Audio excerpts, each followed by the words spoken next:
Nočná adorácia s odprosovaním za slovenský a český národ vo štvrtok 27.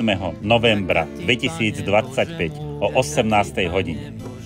Noc milostí v Pruskom, Pražské jezoliatko, zasvetenie sa svätému Michalovi Archanielovi, adorácia, odprosovanie, zriekanie, zvelebovanie, svätý ruženec, korunka k Božiemu milosrdenstvu, pobožnosť svätej tváre, svätá hodinka, svätá omša, eucharistické požehnanie a svätá spoveď. Program bude nasledovať. O 18. hodine začneme prednáškou Mocná pomoc pražského jezoliatka v dnešnom svete. Ježišku, dôverujem ti. Cesta od beznádeje k nádeji. Jozef Šváb. O 19.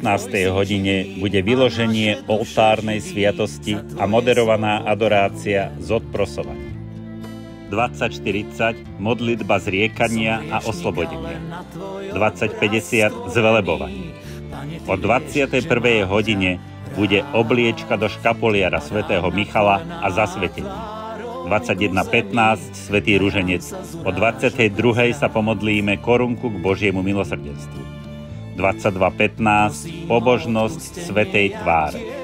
O 23:00 pokračujeme svätou hodinkou. O 24. hodine budeme sláviť svätú omšu. O 3:45 litánie plus modlitby. O 1 hodine ráno nám bude udelené záverečné požehnanie so sviatosťou oltárnou a exorcizovaným olejom. Modlitba zadozučinenia.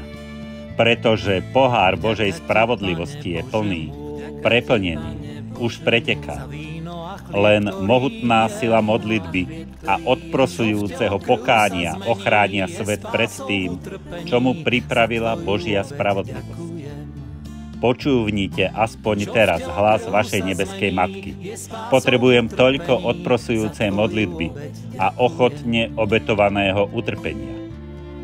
Tešíme sa na každého z vás. Pozývame vás k osobnej účasti. Nočná adorácia. Navštevuj ma a zotrvávaj so mnou v noci a ja budem pracovať pre teba počas dňa. Až v nebi spoznáš hodnotu takto strávenej hodiny. Požehnanie, z ktorého večnosť vanie, za všetko tebe ďakujem. Som hriešnik, ale na tvoj obraz stvorený. Pane, ty vieš, že mám ťa rád. Padám na kolená.